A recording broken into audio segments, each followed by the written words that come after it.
Amis de la culture, férus de belles lettres, bonsoir et bienvenue à Bien Littérature.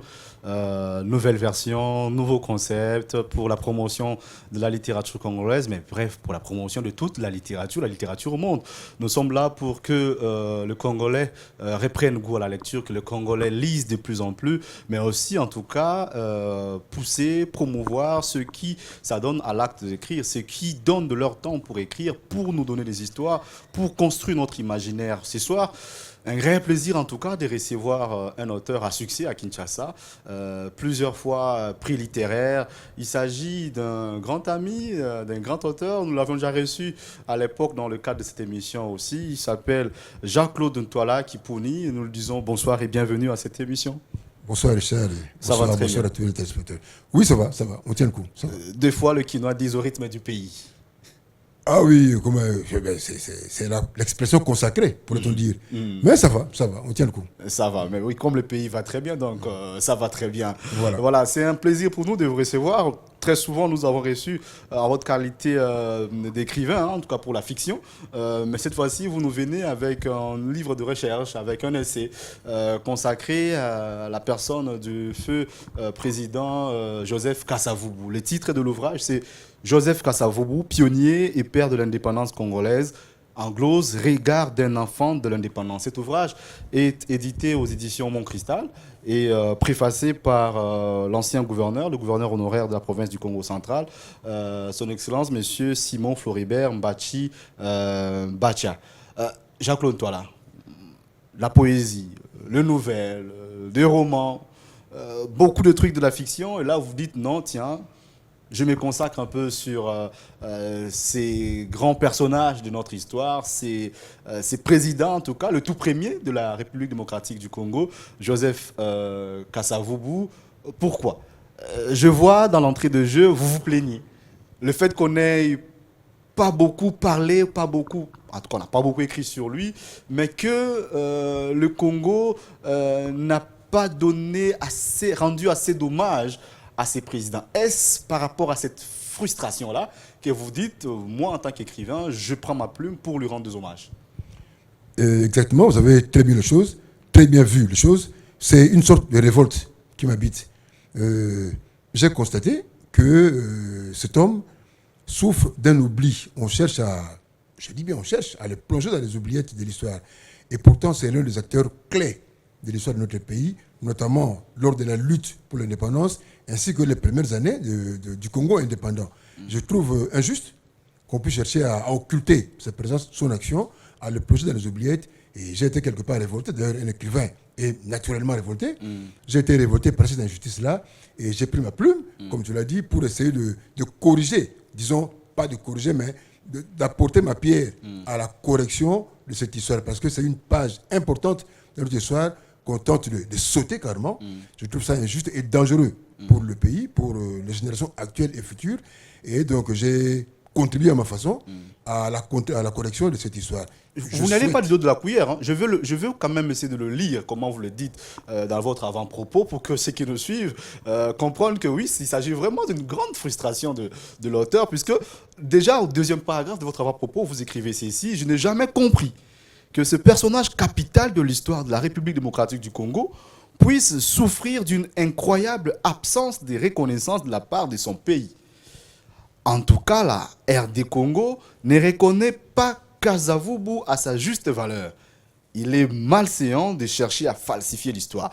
Je me dis en tant que lecteur, vous allez compléter, mais en aucun moment on a brandi une certaine censure pour ne pas écrire sur Kasavubu.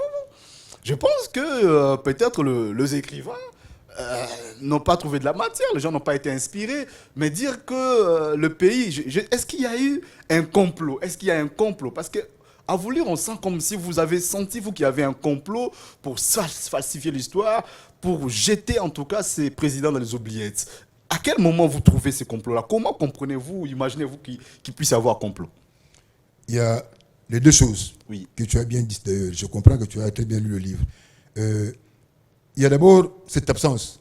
Et ça, c'est incompréhensible, tout simplement. Je ne comprends pas comment on ne peut pas ne pas trouver de la matière.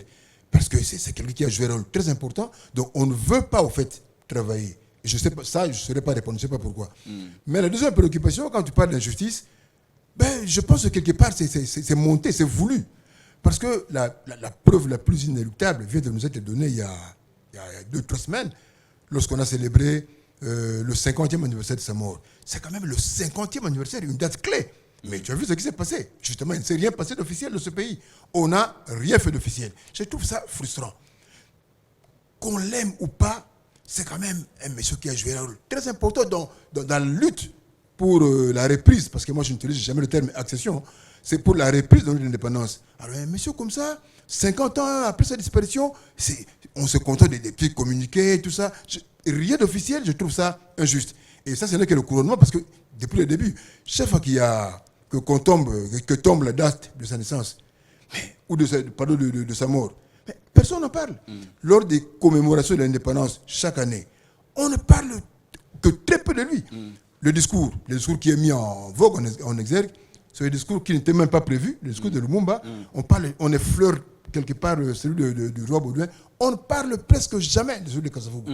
Je ne comprends pas. Je pense que c'est une injustice. Là, nous allons évoluer dans l'émission, mais je pense qu'il souffre d'une certaine injustice. Et moi, citoyen congolais, j'ai trouvé qu'il faut absolument corriger cette partie de l'histoire. Parce qu'on ne sera peut-être pas contre, mais les générations futures vont en souffrir. C'est dramatique pour l'histoire du pays. C'est très bien ce que vous dites. Vous lui consacrez pratiquement une bonne centaine, 186 pages. C'est une première. Hein. Je crois que nous avons essayé de consulter, de fouiller un peu la littérature de ces pays.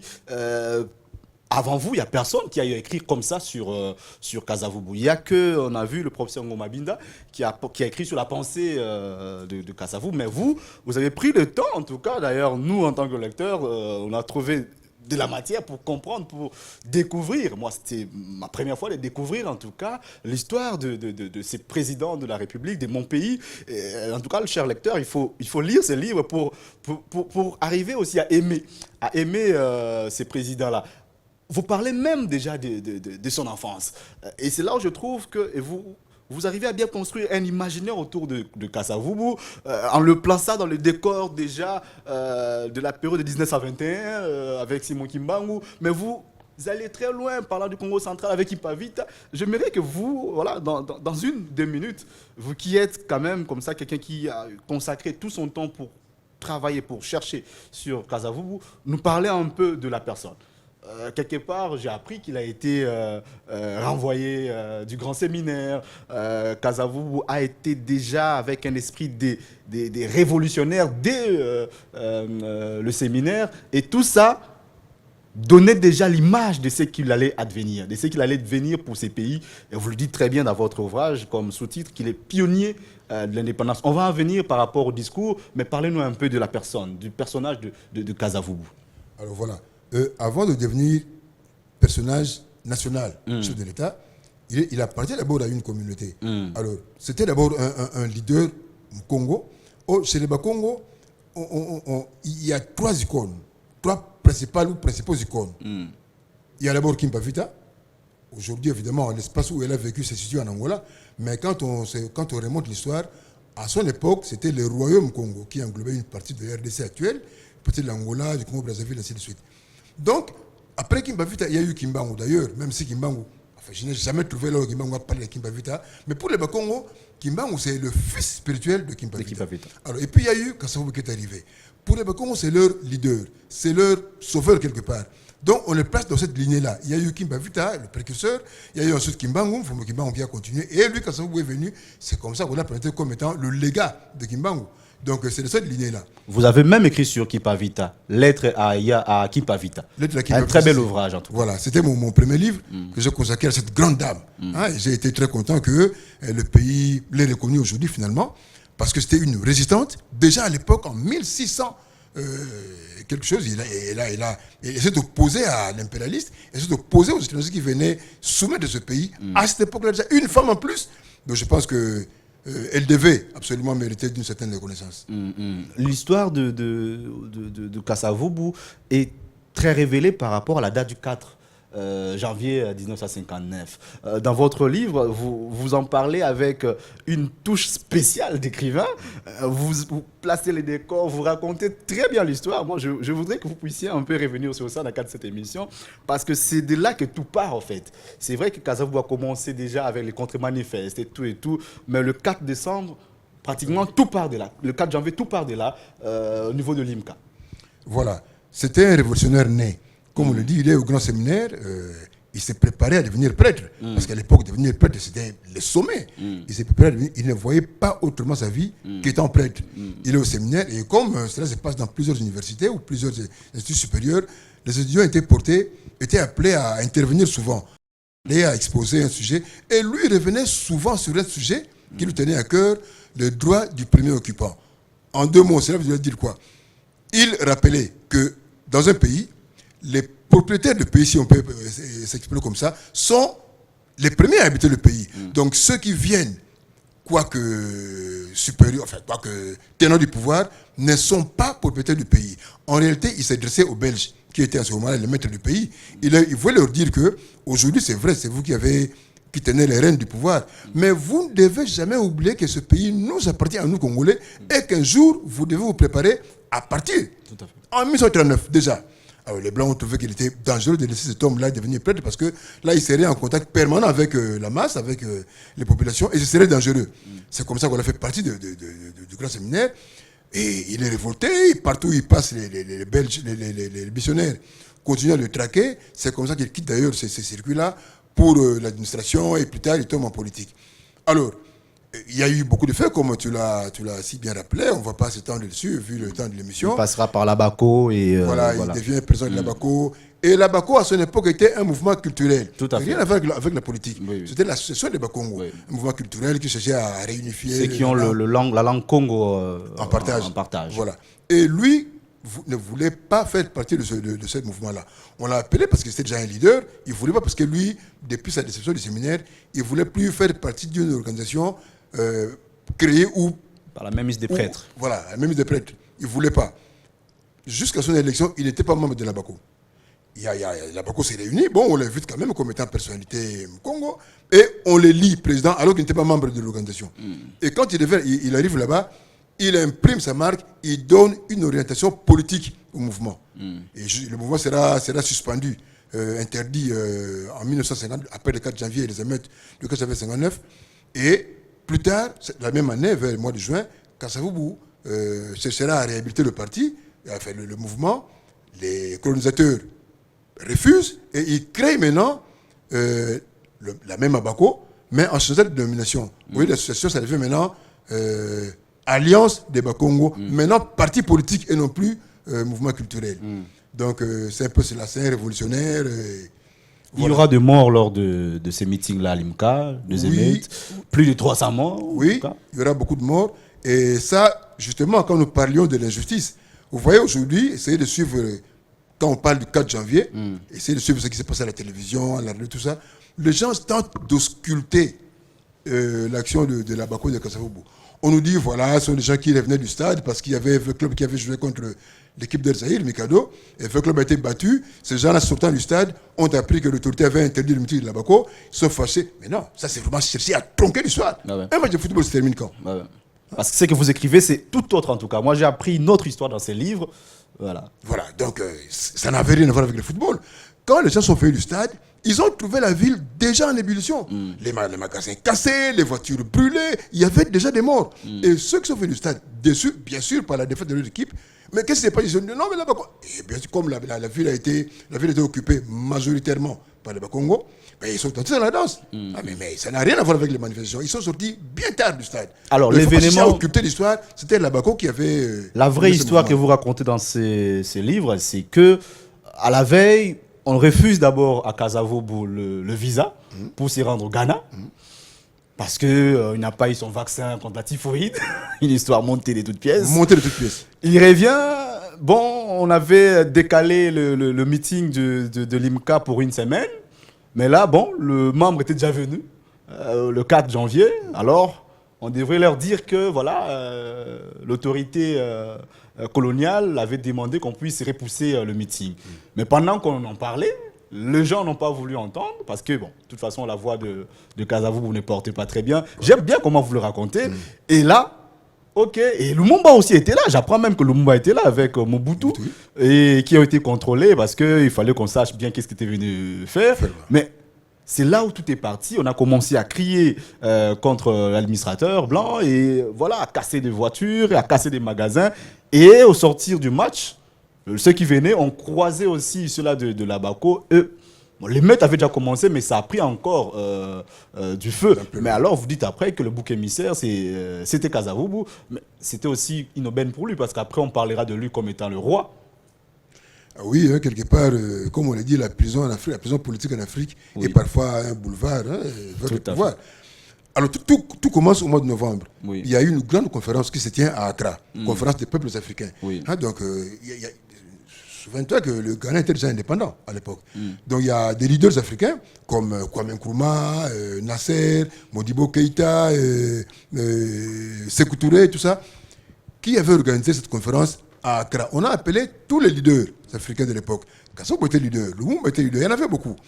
Tous sont partis et Kasavubu, on lui refuse de partir à Accra. Le seul leader à qui on avait refusé ce voyage-là. On monte une histoire de cette pièce. Et comme je le raconte là-bas, il va chercher sa carte de vaccination avec Diomi, Gaston Diomi. Ils arrivent là-bas et le blanc qui était chargé de cette histoire-là leur délivre des cartes de vaccination. Les numéros se suivaient. Diomi numéro 1, lui numéro 2. Ah, c'est l'examen que je prends. Ils arrivent à l'aéroport, ensemble avec Diomi. Ils voulaient prendre le même avion. On laisse Diomi passer. Et lui arrive et dit non, mais votre carte là n'est pas correcte. Mais comment? Mais j'étais avec Diomi là-bas. Il dit non, votre carte n'est pas correcte. On se rend compte que non, vous avez eu la vaccination contre la fièvre typhoïde, la fièvre jaune, mais pas la fièvre typhoïde. Mais on dit le fuel. Mais on a utilisé le même fuel. Donc il y avait un flacon, on prélève le vaccin là-bas, on vaccine tous les autres, donc Diomi et puis moi. Mais comment est-ce que lui, son vaccin est bon et le mien est mauvais? On dit si vous voulez partir, on vous met en quarantaine pendant quelques jours, le temps qu'on sache si vous allez développer la maladie. C'est pour votre sécurité. Mais cette quarantaine-là prenait justement le temps qu'il allait prendre la conférence. Bref, on lui a interdit d'aller à Accra. C'est symptomatique. Hein? Le seul leader à qui on interdit d'aller là-bas. Pourquoi? Parce que je l'ai dit depuis 1939, Kasavubu est la bête noire des Belges. Alors, on dit si on le laisse entrer en contact avec les Modibo Keïta et tout ce monde-là, il devenait ainsi plus fort encore. On l'empêche de partir. Les autres, on les laisse partir. Lumumba revient, Lumumba était parti. Il revient d'Accra, il a rencontré les danseurs et tout le monde là. Son discours a changé, sa vision de la chose a changé. Il revient ici, on le laisse tenir son meeting le 28 novembre, le 28 décembre, donc une semaine plus tôt, il tient son meeting calmement. Mais les Blancs qui étaient là entendent un autre discours de Patrice Lumumba, un discours radical. Lumumba a complètement changé. Il est devenu maintenant un peu comme Kasavubu. Et les Blancs disent, mais Lumumba, nous avons perdu. Il a été en contact avec ces gens-là, il a changé. Si on laisse encore ce Kasavubu parler, ce serait la fin pour nous. Donc il ne parle pas. Voilà la raison fondamentale pour laquelle on avait interdit le meeting de Rabako. Ok. Voilà. Et ça, c'est bien de pouvoir éclairer l'histoire, hein, pour que tout le monde soit rassuré de ce qui s'est réellement passé. Parce que à vous lire de bout en bout, dans certains passages, heureusement que vous ne vous cachez pas, vous le dites très bien même ici dans le cadre de cette émission, vous avez le sentiment d'une injustice montée, d'une injustice en tout cas viscérale, voilà, contre Kasavubu.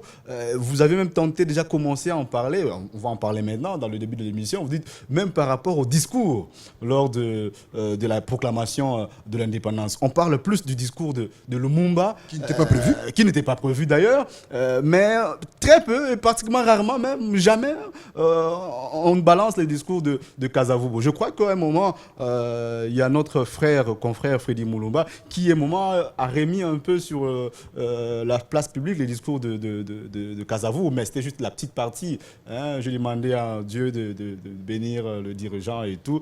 Mais l'ensemble du discours de Kasavubu, on n'en parle presque jamais. Et là, vous avez un sentiment qu'on est en train de vouloir ausculter l'histoire, on est en train de vouloir vraiment mettre dans les oubliettes ces tomes de Kasavubu.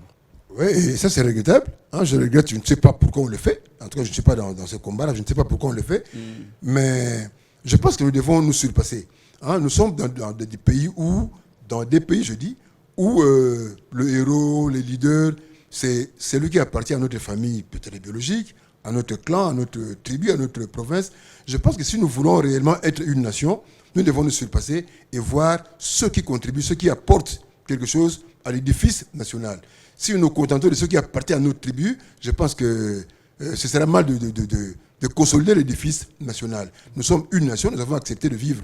Parce qu'au départ, si vraiment c'est l'histoire, nous n'étions pas ensemble au départ. Il y avait plusieurs sociétés. Il y avait le Royaume Congo, le Royaume Cuba, le Rwanda. Il y avait plusieurs sociétés comme ça. Et si nous avons accepté de vivre ensemble, de fusionner toutes ces sociétés-là dans une même société étatique, dans une même société nationale, nous devons absolument nous placer à ce niveau-là et nous surpasser par rapport à nos appartenances tribales ou claniques ou même régionales. C'est que je trouve quand même très fort le courage que vous avez de dire certaines choses dans ces livres par rapport à ce qui est déjà accepté au niveau de la nation, au niveau du monde, et tout. Vous écrivez, je sentis comme si vous n'étiez, en tant que penseur, en tant qu'intellectuel, en tant qu'auteur de ces livres, vous n'êtes pas d'accord de la procédure de ce qu'a fait Lumumba, alors que tout le pays encense Lumumba, nous tous on a turiféré de Lumumba parce qu'il a pris un courage fou, même pas programmé, mais il s'en va faire son discours. Vous dites, si, sur Lumumba, la page 92, les discours non provis de Lumumba brisent l'harmonie de cette merveilleuse journée. Les premiers ministres avaient peut-être dit des vérités, mais était-ce l'occasion et le lieu de le dire? Et pourquoi devrait-on le dire? Un homme politique, là vous faites même une leçon, un homme politique, surtout lorsqu'il n'est plus un homme d'État, ne parle pas comme un homme de la rue. Tous ces mots, en tout cas, ceux qu'il prononce en public, sont calculés, réfléchis, ils doivent le servir et servir la cause de son pays. Ils doivent lui profiter. Qu'est-ce que Lumumba pensait gagner en crachant ses vérités devant le roi belge? Ça m'a un peu dérangé qu'un Congolais, c'est rare de trouver un Congolais qui reproche comme ça, en tout cas, à la démarche de Lumumba, alors que tous nous saluons ce que Lumumba fait, parce que Kasavubu était un peu, d'une certaine manière, dans son discours très protocolaire, reconnaissant le travail du colon. Mais Lumumba vient dire, mais non, on n'a pas le temps de reconnaître le travail du colon. Mais vous, en tant qu'auteur, vous dites non, Lumumba, en tout cas, n'a pas bien fait les choses. Oui. Moi, mon souci est que l'histoire soit racontée le plus fidèlement que possible. D'accord. Qu'on reconnaisse le rôle de Lumumba, le rôle de Kasavubu, de Mobutu, tout ce qui sont venus après. C'est ça, c'est notre histoire. L'histoire, on ne la change pas. Quel que soit vos sentiments, l'histoire, on ne la change pas. C'est du vécu. Quelque chose qui s'est passé. Il faut raconter l'histoire telle qu'elle se présente. Mais on peut aussi à un moment créer l'histoire pour construire un imaginaire fort pour un peuple. Oui, mais ce qui s'est passé, il faut le respecter. Ça, c'est très important. C'est une des pages les plus importantes de notre pays. L'accession, comme on le dit à l'indépendance, moi j'utilise le terme reprise. Parce que c'est quand nous parlons d'accession, c'est comme si Dieu nous avait créé esclaves quelque part. Et puis non, les Belges sont venus nous arracher notre indépendance. Nous l'avions simplement reprise. Alors, il est clair que le discours de Lumumba n'était pas prévu. Ce jour-là était prévu, c'est Lumumba qui devait signer l'acte d'indépendance. Même pas le président, les deux premiers ministres, le nôtre et celui de la Belgique. Et les deux chefs d'État, le roi Baudouin et Kasavubu, devaient prononcer des discours. Il n'y a que deux discours qui étaient prévus. Alors, c'est protocolaire. Vous savez ce que ça qu'on appelle diplomatie. En diplomatie, il y a des choses qu'on ne dit pas publiquement et qu'on dit peut-être... c'est comme ça un homme d'État. Donc, moi, je ne suis pas contre le fait qu'il ait dit de vérité. Si c'était de vérité. Je ne suis pas contre le fait de dire ça. Mais cette cérémonie-là était protocolaire. Le monde entier le suivait. Le monde entier suivait le Congo qui quittait sa dépendance pour devenir indépendant. C'est un moment unique dans l'histoire. Et on ne devait pas briser cette cérémonie. On ne devait pas le rendre frustrant. C'était un moment unique, un moment glorieux. Donc, s'il avait des choses à dire, il y avait des cadres pour le dire. De toute façon, si vous lisez le livre, vous verrez que quelques jours avant, l'occasion était permise et était trouvée. Les deux ont dit de vérité. Donc, à ce moment-là, je ne pense pas que c'était le moment de dire de vérité ou de clasher. Non, c'était un moment solennel. On devait s'en tenir à ce qu'on peut qualifier de diplomatique. Donc, solennel, un bon moment, des choses qu'on devait se dire, il y a des cadres pour le dire, pas publiquement. Quand on voyait deux pays qui ne s'entendent pas, deux chefs d'État qui ne s'entendent pas, mais devant les caméras de télévision, on les voit s'embrasser, ne dites pas que l'un est faible. Non, il y a des moments où ils se disent de vérité. Mais devant le monde, devant les populations, on ne montre pas cette animosité-là. On est homme d'État. Kasavubu, c'est l'homme incarné de la bonne gouvernance. Ah oui, ça, c'est pas moi qui le dis. Je peux vous citer, il y a plusieurs citations là-bas. Oui. Il y a des gens qui ont reconnu sa bonne gouvernance, et cela est prouvé aujourd'hui. Hein, en tout cas, il a fait une nette différenciation entre ses caisses personnelles et les caisses de l'État. Les biens de l'État appartiennent à l'État et le privé appartient au privé. Je veux lire une anecdote à la page 97. Oui. La bonne gouvernance a une référence, Joseph Kasavubu. L'homme de la transparence, l'homme hostile au détournement des deniers publics, l'homme qui octroyait un salaire décent aux fonctionnaires et agents de l'État, défenseur des droits de l'homme et de l'unité nationale, patriote luttant contre le bradage de la nationalité congolaise, peuple congolais, votons tous pour Kasavubu. Là, c'est ce qu'on écrivait à l'époque New Look. Mais alors aussi, il y a une anecdote où vous parlez de Kasavubu qui, déjà à l'époque, remettait les reliquats de ses frais de mission et tout. C'est qu'on vient de vivre tout à l'heure, hein, récemment ici avec le nouveau président. Tout à fait. Et ça, c'est parmi les faits qu'on reconnaît à Kasavubu. Moi, je pense plutôt que en faisant, c'est pas, il voulait enseigner son peuple.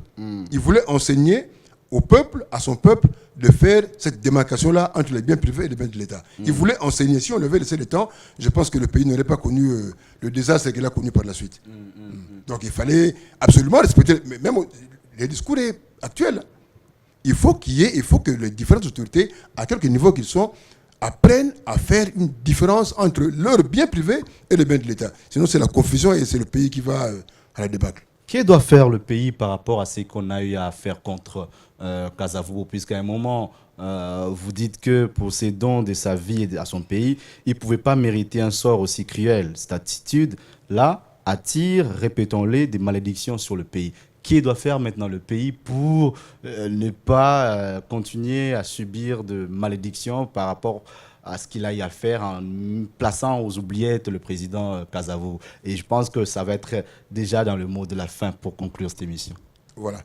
Déjà, comme c'est la fin, je dois dire que je ne cherche pas, mon combat n'est pas de faire aimer Kasavubu.